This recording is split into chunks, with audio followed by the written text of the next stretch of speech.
Hi, ನಾನಿವತ್ತು ಸೂಸ್ಲು ಮಾಡೋಣ ಅಂತ ಅರ್ಶಿಣದ ಎಲೆ ಕುಯ್ತಾ ಇದ್ದೀನಿ.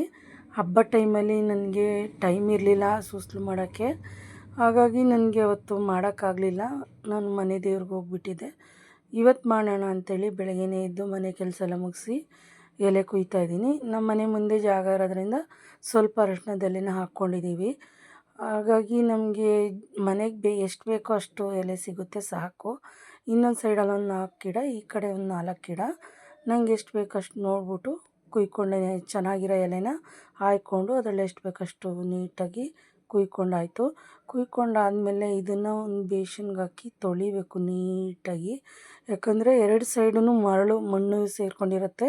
ಈಗ ಮಳೆಗಾಲ ಅಲ್ವಾ, ಕೆಸರೆಲ್ಲ ಆರಿರುತ್ತೆ.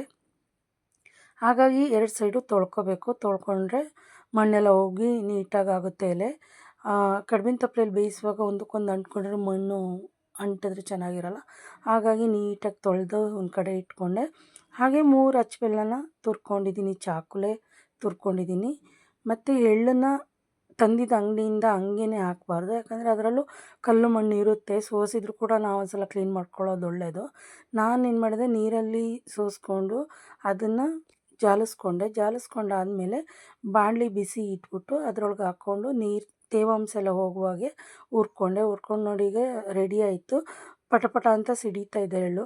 ಸಿಡಿದ್ರೇ ಸೂಸ್ಲಲ್ಲಿ ಒಂದು ಟೇಸ್ಟು. ಹಸಿ ಹಸಿಯಾಗಿ ಸೂಸ್ಲಲ್ಲಿ ಸಿಕ್ಕರೆ ಚೆನ್ನಾಗಿರಲ್ಲ. ಹಾಗಾಗಿ ಎಳ್ಳನ್ನು ಫಸ್ಟು ಹುರ್ಕೋಬೇಕು. ಈಗ ಎಳ್ಳು ರೆಡಿ ಆಯಿತು. ನಾನು ಅದಕ್ಕೆ ನಂದಿನಿ ತುಪ್ಪ ಸೇರಿಸ್ತಾಯಿದ್ದೀನಿ. ಅದು ಕೂಡ ಟೇಸ್ಟಾಗಿ ಘಮ ಘಮ ಅಂತಿರುತ್ತೆ, ಚೆನ್ನಾಗಿರುತ್ತೆ. ಹಾಗಾಗಿ ನಂದಿನಿ ತುಪ್ಪ ಹಾಕ್ಕೊಂಡು ಮತ್ತು ಫಸ್ಟೇ 2 ಹೋಳು ಕಾಯಿನ ತುರಿದಿಟ್ಕೊಂಡಿದ್ದೆ, ಅದನ್ನು ಮಿಕ್ಸ್ ಮಾಡ್ಕೊತಾ ಇದ್ದೀನಿ. ಮಿಕ್ಸ್ ಮಾಡ್ಕೊಂಡಾದಮೇಲೆ ಅದನ್ನು ಕೂಡ ಚೆನ್ನಾಗಿ ಎಣ್ಣೆಲೆ ಹುರ್ಕೋಬೇಕು. ಅದು ಕೂಡ ತೇವಾಂಶ ಹೋಗಬೇಕು, ನೀರು ಆಗಬಾರ್ದು. ಒಂದು ಸ್ವಲ್ಪ ಹೂರಣ ಗಟ್ಟಿ ಇದ್ದರೆ ಚೆನ್ನಾಗಿ ಬರುತ್ತೆ. ಹಾಗಾಗಿ ಅದನ್ನು ಹುರ್ಕೊಂಡು ಆದಮೇಲೆ ತುರಿದಿಟ್ಟಿರೋ ಬೆಲ್ಲನ ಅದಕ್ಕೆ ಆ್ಯಡ್ ಮಾಡಬೇಕು. ಅದು 3 ಕೂಡ ಚೆನ್ನಾಗಿ ಮಿಕ್ಸ್ ಮಾಡಿಕೊಂಡು ಡ್ರೈ ಆಗಬೇಕು. ಒಂದು ಸ್ವಲ್ಪ ಗಟ್ಟಿ ತೆಳ್ಳಗಾದರೆ ಕಷ್ಟ, ಅದು ಎಲೆಯಿಂದ ಜಾರಿಬಿಡುತ್ತೆ ತೇವಾಂಶ. ಹಾಗಾಗಿ ಅದು ರೆಡಿ ಆಯಿತು. 5 ಅವರ್ ನೆನೆಸಿಟ್ಟಿದ್ದು ಅಕ್ಕಿನ ಸೋಸ್ಕೊಂಡಾದಮೇಲೆ ಅದನ್ನ ಮಿಕ್ಸಿಗೆ ಹಾಕಿ ಮಿಕ್ಸಿ ಮಾಡ್ಕೊಂಡಿದ್ದೀನಿ. ಮಿಕ್ಸಿ ಎಷ್ಟು ಅಂದರೆ ನಮಗೆ ಎಷ್ಟು ಗಟ್ಟಿ ಬೇಕೋ ಅಷ್ಟು ಮಾಡ್ಕೋಬೇಕು. ತುಂಬ ತೆಳ್ಳಗಾದರೆ ಚೆನ್ನಾಗಿರಲ್ಲ. ಹಾಗಾಗಿ ಗಟ್ಟಿ ಮಾಡಿಕೊಂಡು ಅದನ್ನೇ ಎಲೆ ಮೇಲೆ ತೆಳ್ಳಗೆ ಹಾಕಬೇಕು. ತೆಳ್ಳಗೆ ಸವರಿದ್ರೆ ನೀಟಾಗಿ ಬರುತ್ತೆ. ನೋಡಿ, ಈ ಥರ ಎಲೆ ತೊಗೊಂಡು ನಾನು ನೀಟಾಗಿ ಸ್ಪೂನಲ್ಲೇ ತೆಳ್ಳಗೆ ಮಾಡ್ಕೊತಾ ಇದ್ದೀನಿ.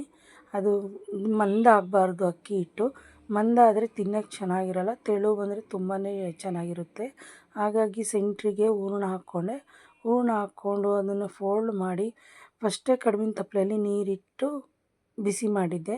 ಹಾಗಾಗಿ ಕಡ್ಬಿನ ತಪ್ಪಲೆ ಮೇಲ್ಗಡೆ ಹಾಗೇ ಡೈರೆಕ್ಟಾಗಿ ಹಾಕಿ ಮುಚ್ಚಿಟ್ಟಾದ್ಮೇಲೆ ನೋಡಿ, ಸೂಸ್ಲು ರೆಡಿಯಾಗಿದೆ ತಿನ್ನೋಕ್ಕೆ. ಈ ವಿಡಿಯೋ ನಿಮ್ಗೆ ಇಷ್ಟ ಆಯಿತು ಅಂದರೆ ಲೈಕ್ ಮಾಡಿ, ಶೇರ್ ಮಾಡಿ, ಕಮೆಂಟ್ ಮಾಡಿ, ಹಾಗೆ ಸಬ್ಸ್ಕ್ರೈಬ್ ಮಾಡ್ಕೊಳ್ಳಿ. ಹಾಗೆ ಎಲ್ಲರಿಗೂ ಗಣೇಶ ಹಬ್ಬದ ಶುಭಾಶಯಗಳು. ಧನ್ಯವಾದ.